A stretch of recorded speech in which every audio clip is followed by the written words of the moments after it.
Hello, this is Ankit Natal and you are watching Super 50। दोस्तों, ये session बड़ा ही important होने वाला है। इसमें हम आपके लिए लाए हैं बहुत ही इम्पोर्टेंट क्वेश्चन जो कि उत्तराखंड एलटी एग्ज़ाम के लिए बहुत ही महत्वपूर्ण है।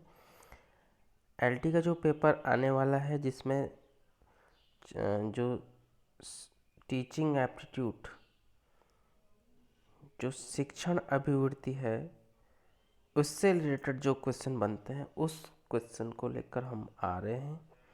और ये यकीन करिए ये आपके लिए बहुत ही हेल्पफुल होने वाले हैं।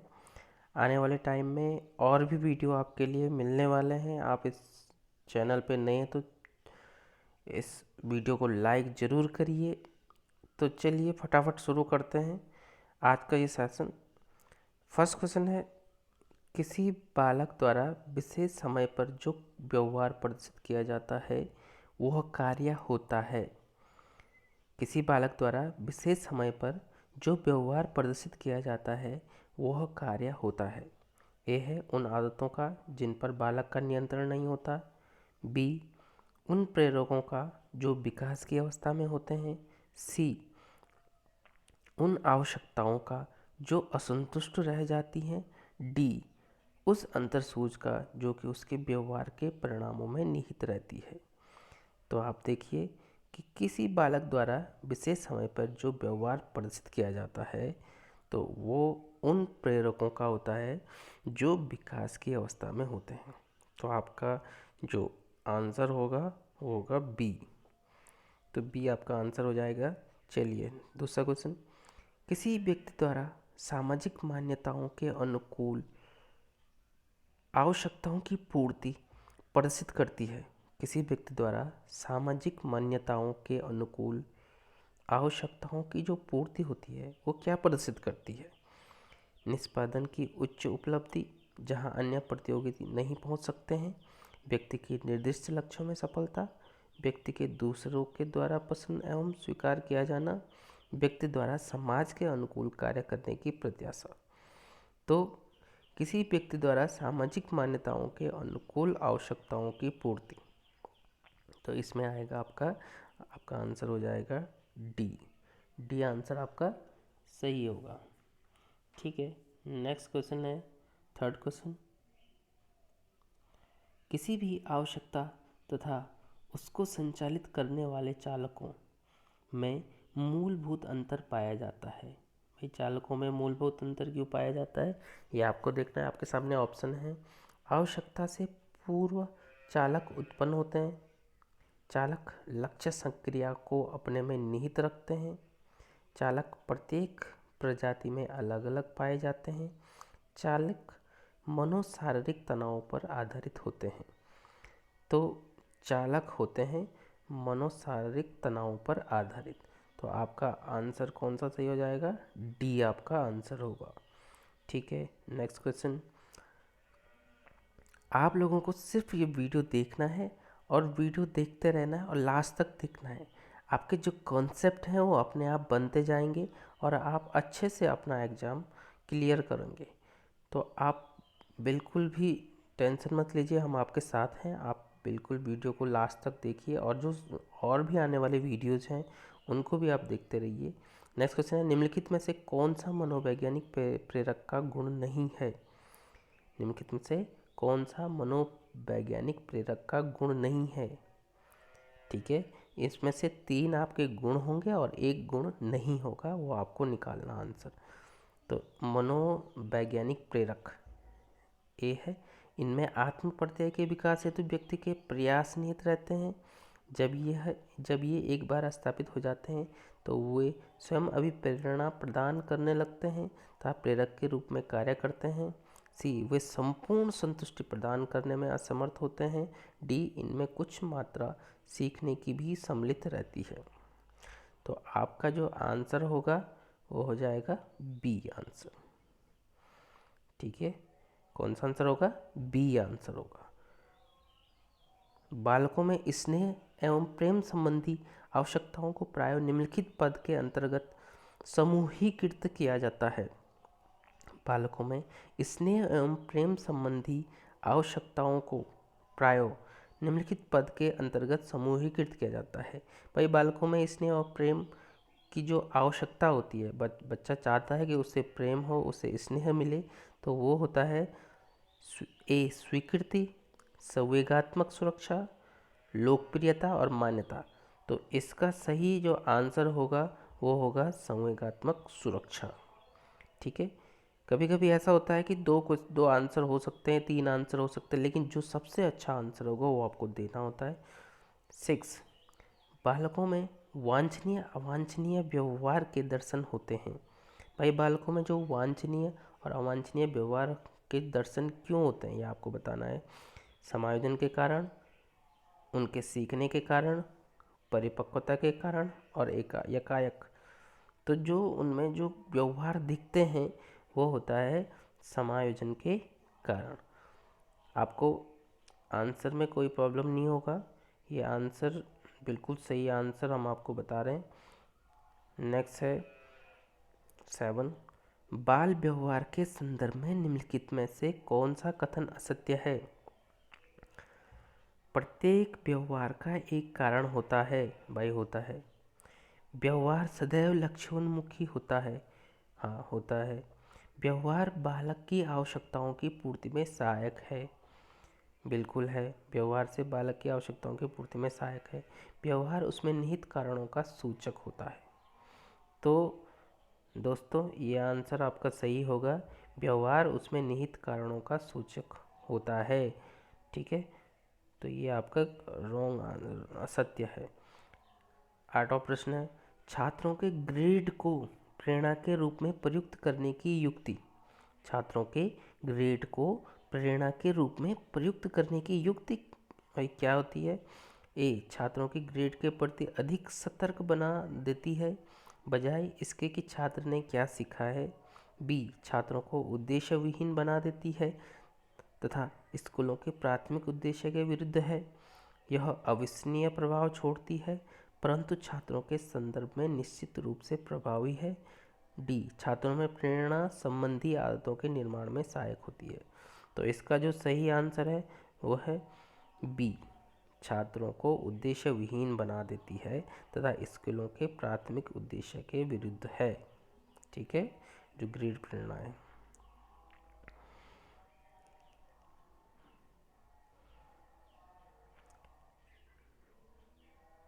एट का जो आंसर है, 8 का आंसर बी। ठीक है, नेक्स्ट है, आधुनिक कक्षाओं में प्रतिस्पर्धा पर जोर देने के संदर्भ में सभी एकमत हैं कि इसे जहाँ तक संभव हो हतोत्साहित किया जाए ताकि छात्रों की असफलता की कुंठा न हो सके।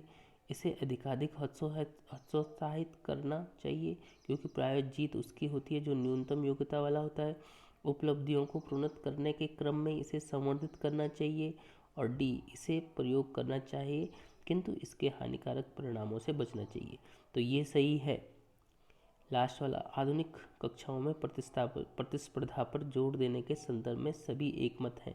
देखिए इसका सही आंसर हो जाएगा आपका डी, इसे प्रयोग करना चाहिए किंतु इसके हानिकारक परिणामों से बचना चाहिए। चलिए 10वां प्रश्न है, उत्कृष्ट से निम्न स्तर के क्रम की और निम्नलिखित प्रेरणा के प्रकारों को वर्गीकृत कीजिए। उत्कृष्ट से निम्न स्तर के क्रम की ओर, पहले सबसे अच्छा। ठीक है, तो आपको इसको प्रशंसा, निंदा, ध्यान, विमुक्ता। प्रशंसा, ध्यान, विमुक्ता, निंदा, निंदा, ध्यान, विमुक्ता, प्रशंसा, ध्यान, विकेंद्रण, प्रशंसा, निंदा। तो इसमें जो सबसे उच्च प्रेरणा है वो है प्रशंसा, फिर है निंदा, फिर है ध्यान और फिर विमुक्ता। तो आप अपना आंसर कमेंट्स बॉक्स में भी दे सकते हैं। उसके बाद नेक्स्ट क्वेश्चन है 11 क्वेश्चन, महत्वाकांक्षा स्तर के संदर्भ में जो प्रयोग हुए हैं उनके आधार पर निम्नलिखित निष्कर्ष प्राप्त हुआ है। महत्वाकांक्षा स्तर के संदर्भ में जो प्रयोग हुए हैं उनके आधार पर निम्नलिखित निष्कर्ष प्राप्त हुआ है। महत्वाकांक्षा स्तर में अधिकतम वृद्धि चाहे कितनी भी असफलताएं क्यों न प्राप्त हों, बी, सफलता के बाद उनके महत्वाकांक्षा स्तर को बढ़ा दिया जाए। छात्रों के आत्म प्रत्यय के आधार पर महत्वाकांक्षा का स्तर का निर्माण किया जाए। छात्रों के महत्वाकांक्षा स्तर को निरंतर असफलताओं द्वारा न्यून किया जाए। तो जो इसका 11वें प्रश्न का आंसर है, 11वें के प्रश्न का आंसर है बी। ठीक है। 12वां प्रश्न, जब प्रतिस्पर्धा को उच्च प्राथमिक कक्षाओं के संदर्भ में प्रयुक्त किया जाए तो यह उत्तम होगा कि, क्या उत्तम होगा? जब प्रतिस्पर्धा को उच्च प्राथमिक कक्षाओं के संदर्भ में प्रयुक्त किया जाए तो यह उत्तम होगा कि प्रत्येक छात्र परस्पर समान योग्यता वाले अन्य छात्र के साथ प्रतिस्पर्धा करे, प्रत्येक छात्र संपूर्ण कक्षा के छात्रों से प्रतिस्पर्धा करे, प्रत्येक छात्र अपनी पूर्व निष्पत्ति से प्रतिस्पर्धा करे, प्रत्येक समूह के छात्र अन्य समूह के छात्रों से प्रतिस्पर्धा करे। तो जब प्रतिस्पर्धा को उच्च प्राथमिक कक्षाओं के संदर्भ में प्रयुक्त किया जाए, भाई ये उच्च प्राथमिक स्तर पे, इसका आंसर होगा सी, प्रत्येक छात्र अपनी पूर्व निष्पत्ति से प्रतिस्पर्धा करे। ठीक है। 13वां प्रश्न है, शिक्षण में प्रतिस्पर्धा तथा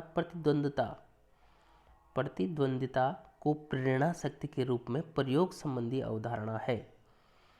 ए, छात्रों के पूर्व निष्पादनों से संशोधित करना, छात्रों की प्राथमिक कक्षाओं में उनका न्यूनतम प्रयोग करना तथा उच्चतम कक्षाओं में उनकी वृद्धि करना, उनके प्रयोग को प्रत्येक स्तर पर न्यून कर देना, स्वस्थ प्रतिस्पर्धा को प्रोन्नत कर देना।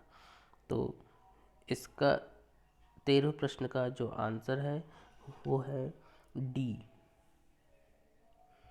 चलिए 14 क्वेश्चन, सकारात्मक सुझाव तथा नकारात्मक आलोचना में से कौन सा छात्रों की अभिवृद्धि को प्रोन्नत करता है?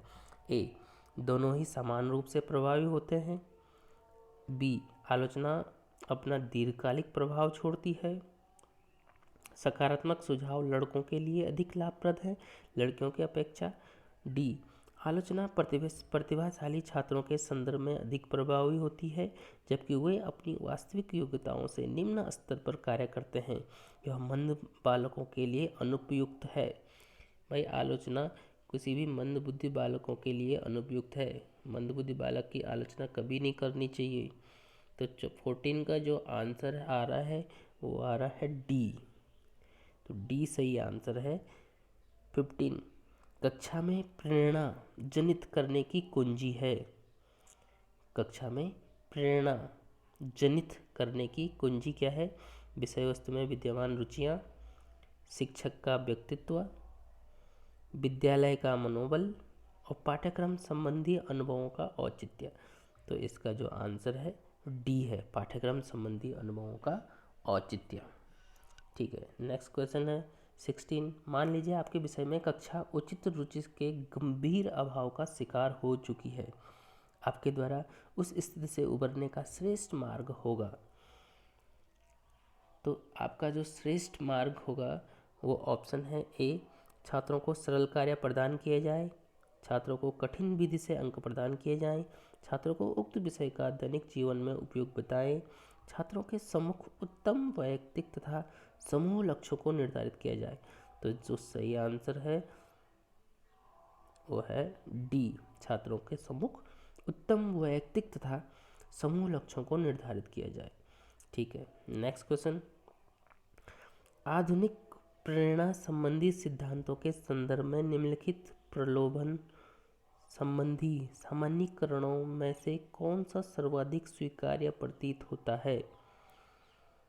आधुनिक प्रेरणा संबंधी सिद्धांतों के संदर्भ में निम्नलिखित प्रलोभन संबंधी सामान्यीकरणों में से कौन सा सर्वाधिक स्वीकार्य प्रतीत होता है? प्रलोभन का व्यक्ति के प्रेरकों से एक कार्यात्मक संबंध होता है। प्रलोभनों का अपेक्षाकृत कम प्रयोग करना चाहिए ताकि उनकी उपयुक्तता समाप्त न हो सके। आंतरिक प्रलोभन बाह्य प्रलोभनों की अपेक्षा शीघ्रता से अपना प्रभाव समाप्त कर देते हैं। यद्यपि प्रलोभन बालकों के अधिगम को कुछ अंशों तक प्रोन्नत है किंतु वे छात्र के संपूर्ण विकास में भी सहायक होते हैं। तो इसमें से है तो सभी आंसर सही हैं ये वाले, लेकिन जो सबसे अच्छा आंसर है वो आपका है ए, प्रलोभन का व्यक्ति के प्रेरकों में से एक कार्यात्मक संबंध होता है। भाई प्रलोभन तो आप अच्छे से समझते होंगे। उसके बाद 18 क्वेश्चन है, बालक संबंधी आवश्यकता, प्रेरक, लक्ष्य तथा प्रलोभन के संदर्भ में निम्नलिखित में से कौन सा कथन सर्वश्रेष्ठ है? तो आंसर हो जाएगा ए, प्रलोभन लक्ष्य में परिवर्तित हो सकता है। क्या हो जाएगा? आंसर हो जाएगा ए। बाकी ऑप्शन भी आप पढ़ लीजिए। 19, प्रलोभन शैक्षिक रूप से हानिकारक एवं अप्रभावी हो सकते हैं। भाई प्रलोभन क्यों अप्रभावी हो सकते हैं यह आपको बताना है। जबकि वे बालक के सीखे जाने वाले कार्य एवं लक्ष्य से उत्पन्न होते हैं, जबकि वे साधन की बजाय लक्ष्य का रूप ग्रहण कर लेते हैं, जबकि वे बहिर्गामी होते हैं, जबकि वे समान रूप से सभी को अप्राप्य होते हैं। तो फटाफट इसका आंसर दीजिए। इसका आंसर 19 का जो आंसर होगा वो है बी। 19 का आंसर बी। ठीक है, नेक्स्ट क्वेश्चन 20, निम्नलिखित में रुचि संबंधी कौन सा कथन न्यूनतम रूप से सत्य है? सत्य कथन आपको बताना है। रुचियां आदत प्रेरकों के परिवर्तित स्वरूप हैं। अन्य प्रेरकों की भांति रुचियों को अस्थायी बनाने के लिए निरंतर पुनर्बलन की आवश्यकता होती है। अन्य प्रेरकों की भांति रुचियां भी संतोषप्रद प्रेरकों का परिणाम होती है।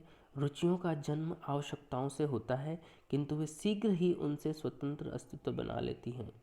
तो आपका जो सही आंसर होगा वो है डी। रुचियों का जन्म आवश्यकताओं से होता है, किंतु वे शीघ्र ही उनसे स्वतंत्र अस्तित्व बना लेते हैं। 21, बालक की अवांछनीय रुचियों को समाप्त करने के लिए निम्नलिखित कार्य किया जाना चाहिए। बालक की अवांछनीय रुचियों को समाप्त करने के लिए निम्नलिखित कार्य किया जाना चाहिए। ए, उस रुचि संबंधी अभ्यास एवं पुनरावृत्ति के अवसर तत्काल प्रभाव से समाप्त कर दिया जाए। उन्हें अन्य प्रभावी प्रेरकों द्वारा प्रतिस्थापित कर दिया जाए। जब तक बालक परिपक्वता तक पहुँचे प्रतीक्षा की जाए। अभ्यास को दंड के प्रभाव से दबाया जाए। तो जो इसका आंसर होगा वो होगा बी, उन्हें अन्य प्रभावी प्रेरकों द्वारा प्रतिस्थापित कर दिया जाए। 22वां क्वेश्चन है, जैसे जैसे बालक बड़ा होता है तो उसमें रुचि संबंधी प्रवृत्तियाँ ए, अनेक रूपों से विकसित होने लगती है, निश्चित रूप से विकसित होने लगती है, संख्यात्मक दृष्टि से सीमित हो जाती है और संख्यात्मक एवं गुणात्मक रूप से अपरिवर्तित बनी रहती है। तो सही आंसर हो जाएगा आपका बी, निश्चित रूप से विकसित होने लगती है। 23, विद्यालय में छात्र प्रेरणा की शक्ति निर्भर करती है। विद्यालय में छात्र प्रेरणा की शक्ति निर्भर करती है छात्र की आवश्यकताओं संबंधी हताशाओं पर, निहित पुरस्कारों के आकर्षण पर, लक्ष्य संप्राप्ति के बाद अपेक्षित प्रेरकों की संतुष्टि पर, प्रलोभनों की उपयुक्तता पर। तो इसका जो सही आंसर है वो है सी, लक्ष्य संप्राप्ति के बाद अपेक्षित प्रेरकों की संतुष्टि पर। इसके बाद है व्यवहार प्रेरकों का परिणाम होता है। व्यवहार प्रेरकों का परिणाम होता है। इस संदर्भ में एक शिक्षक का दायित्व क्या है? वह छात्रों के प्रेरकों में न्यूनतम हस्तक्षेप करे, वह छात्रों को उचित स्वीकार्य प्रेरक प्रदान करे, वह विद्यालय संबंधी लक्ष्यों की प्राप्ति के लिए छात्रों में विद्यमान प्रेरकों का दोहन करे, वह छात्रों के प्रेरकों के अनुरूप विद्यालय पाठ्यक्रम तैयार करे। तो आंसर हो जाएगा आपका सी, वह विद्यालय संबंधी लक्ष्यों की प्राप्ति के लिए छात्रों में विद्यमान प्रेरकों का दोहन करे। नेक्स्ट क्वेश्चन है, कक्षा के संदर्भ में जो प्रेरणा संबंधी कार्य एक शिक्षक द्वारा संपन्न किया जाता है वो है।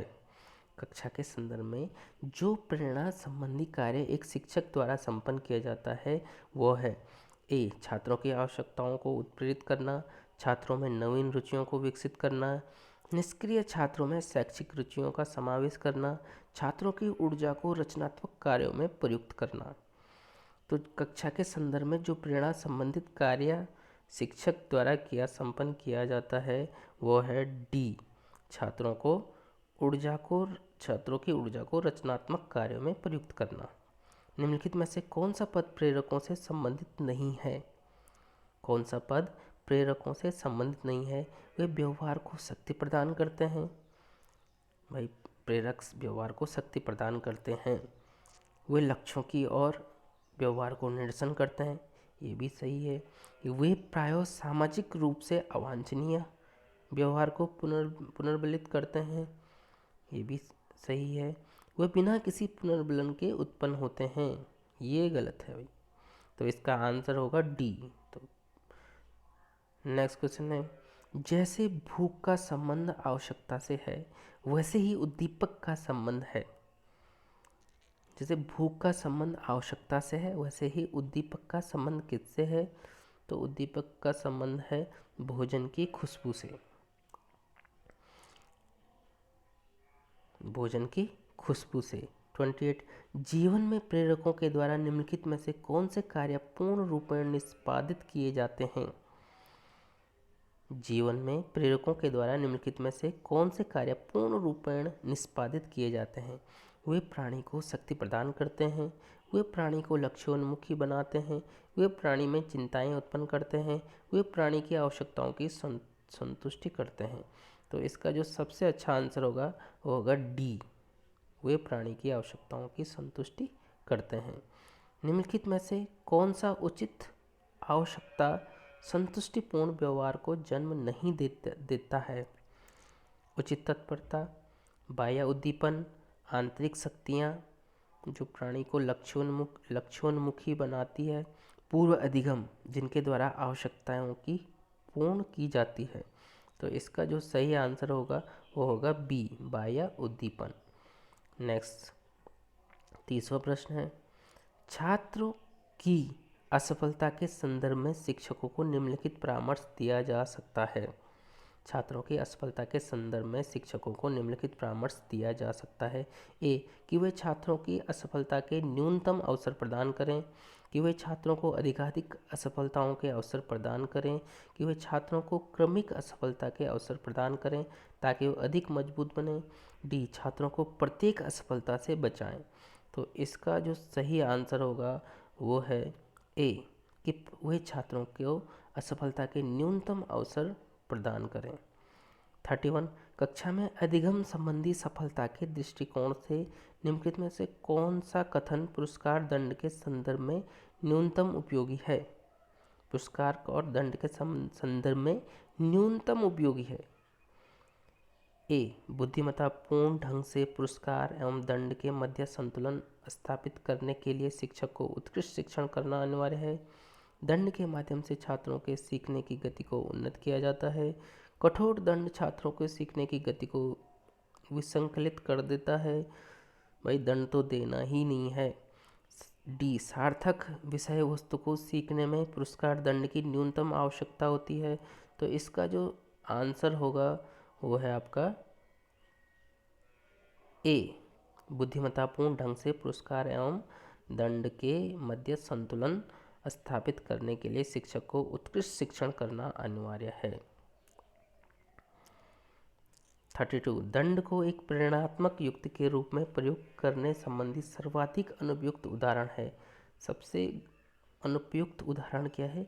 ए यह कभी कभी चिंताजनक परिस्थितियां उत्पन्न करते हैं, यह शिक्षक छात्र संबंधों को नष्ट करते हैं, ये कक्षीय मनोबल को निम्न करते हैं, ये उद्देश्यपरक व्यवहार को समाप्त करते हैं।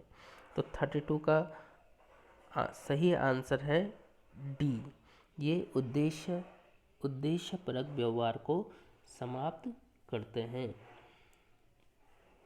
इसके बाद अगर आपको किसी क्वेश्चन में प्रॉब्लम है तो आप कमेंट्स कर सकते हैं। 33 यदि शिक्षक किसी छात्र के कार्यों का अनुमोदन करते हैं तो यह कार्य करेगा। यदि शिक्षक किसी छात्र के कार्यों का अनुमोदन करते हैं तो यह कार्य करेगा एक सकारात्मक पुनर्बलन की भांति, एक उदासीन पुनर्बलक की भांति। नकारात्मक पुनर्बलक यह व्यक्ति विशेष के संदर्भ में निर्भर करता है कि वो कैसे कार्य करेगा। तो इसका जो सही आंसर है वो डी है, यह व्यक्ति विशेष के संदर्भ में निर्भर करता है। इसके बाद नेक्स्ट क्वेश्चन 34 प्रायोग कक्षा में छात्रों में प्रतिस्पर्धा के प्रति शिक्षकों की धारणा है कि ए प्रतिस्पर्धा की आलोचनाएं मनोवैज्ञानिक दृष्टिकोण से नहीं बल्कि दार्शनिक रूप से की जाती है। बी प्रतिस्पर्धा सभी छात्रों के व्यक्तित्व विकास में बाधक सिद्ध होती है। प्रतिस्पर्धा से यद्यपि कुछ हानियां हैं, फिर भी इसके शैक्षिक लाभ अपेक्षाकृत अधिक हैं। डी प्रतिस्पर्धा के प्रति शिक्षकों का आलोचनात्मक रवैया नहीं है, किंतु प्रतिस्पर्धा को देने की विधि क्या है इसको सोचना अनिवार्य है। तो इसका जो सही आंसर है वो है डी। नेक्स्ट क्वेश्चन है 35वां क्वेश्चन। शिक्षक द्वारा दंड का प्रयोग निम्नलिखित में से किस परिस्थिति में सर्वाधिक उपयोगी माना जाएगा? यह उत्तम छात्र अनुशासन उत्पन्न करने में सहायक हो, बिल्कुल गलत। यह प्रेरणात्मक युक्तियों के रूप में अत्यधिक प्रभावी हो, नहीं। इसका अधिगम प्रयोग करके छात्र को पढ़ने में कम तथा दंड के प्रति तीव्र चिंतायुक्त बना दिया गया हो, नहीं। डी यह छात्रों में शिक्षक प्रभुत्व के प्रति सम्मान की भावना तथा अन्य वांछनीय अभिवृत्तियों के विकास में सहायक हो। तो इसका शिक्षक द्वारा दंड का प्रयोग निम्नलिखित में से किस परिस्थिति में सर्वाधिक उपयोगी माना जाएगा? तो इसका जो थोड़ा सा सही आंसर है वो डी वाला है। यह छात्रों में शिक्षक प्रभुत्व के प्रति सम्मान की भावना तथा अन्य वांछनीय अभिवृत्तियों के विकास में सहायक हो। वैसे ऐसे होता नहीं है, शिक्षक अपने आदर्शों से बच्चों में सम्मान प्राप्त करता है। आप इसका आंसर हमें कमेंट्स बॉक्स में लिखिए। 36 ऐसी दशाएं जो प्रेरकों को संतुष्टि प्रदान करने की क्षमता रखती है, जिसके फलस्वरूप वे लक्ष्य का रूप ग्रहण कर लेती है, जिसकी और संपूर्ण व्यवहार उन्मुख हो जाता है, उसे कहते हैं प्रलोभन। लक्ष्य, रुचि, प्रलोभन, प्रेरक। तो इसका सही आंसर है प्रलोभन। 37 किसी कार्य के संपादन में अधिकाधिक प्रसन्नता प्राप्त हो सकती है, जबकि वह कार्य चुनौतीपूर्ण न होकर केवल मनोरंजन जैसा हल्का फुल्का हो। वह कार्य बालक के लिए अपेक्षाकृत सरल हो, जिससे बालक को असफलता का भय न रह सके। वह कार्य ऐसा हो जिसके कि बालक को उसकी क्षमताओं से थोड़ा सा अधिक ही चुनौतीपूर्ण स्थिति में रखा जा सके। वह कार्य ऐसा हो कि बालक में वांछनीय चुनौतियों तथा योग्यताओं में संबंध स्थापित कर सके। तो डी यह कार्य ऐसा हो कि बालक में वांछनीय चुनौतियों तथा योग्यताओं में संबंध स्थापित कर सके। तो इसका सही आंसर है डी। तो 37 का जो सही आंसर है वो है डी। आइए 38 रुचि संबंधी विकास के संदर्भ में जो अनुसंधान हुए हैं उनसे प्राप्त निष्कर्ष है। रुचियां जन्मजात एवं मूल प्रवृत्त्यात्मक होती हैं। रुचियों की उत्पत्ति वातावरण में उपस्थित अवसरों पर निर्भर करती है। रुचियां विशेष आयु वर्ग एवं लिंग के बालकों में लगभग समरूप होती हैं। रुचियां व्यक्तित्व के अतिरिक्त वृद्धि के रूप में होती हैं। तो इसका जो सही आंसर है वो है डी। रुचियां व्यक्तित्व के अतिरिक्त वृद्धि के रूप में होती हैं। 39 हाई स्कूल पाठ्यक्रम में छात्रों की अधिकांश असफलता का कारण है। छात्रों में सामान्य योग्यताओं का अभाव, छात्रों में प्रेरणाओं का अभाव, छात्रों में पूर्व ज्ञान एवं कौशलों का अभाव, छात्रों की निम्न स्तरीय अध्ययन आदतें। तो हाई स्कूल पाठ्यक्रम में छात्रों की अधिकांश असफलता का कारण है छात्रों में प्रेरणाओं का अभाव। किशोरावस्था में छात्र का जो ध्यान होता है वो बिल्कुल भी नहीं होता है, तो उसको प्रेरणा प्रदान करनी चाहिए, जिससे कि वो अपना जो सफलता अपने हाई स्कूल पाठ्यक्रम में जो सफलता प्राप्त कर सके। 40 क्वेश्चन है बालक में जो रुचियां संबंधी वैयक्तिक विभिन्नताएं पाई जाती हैं वह परिणाम होती हैं। बालक में जो रुचियां संबंधी वैयक्तिक विभिन्नता पाई जाती हैं वो परिणाम होती है। तो इसका है आयु के, लैंगिक विविधता के, आनुभाविक पृष्ठभूमि के और प्रदत्त अवसरों के। तो बालक में जो रुचियां वैयक्तिक विभिन्नताएं पाई जाती हैं वो आनुभाविक पृष्ठभूमि के आधार पर होती हैं। तो दोस्तों ये 40 महत्वपूर्ण प्रश्न था। ये जो सभी प्रश्न थे वो छात्रों के व्यवहार के प्रति अभिवृत्ति के संबंधित थे।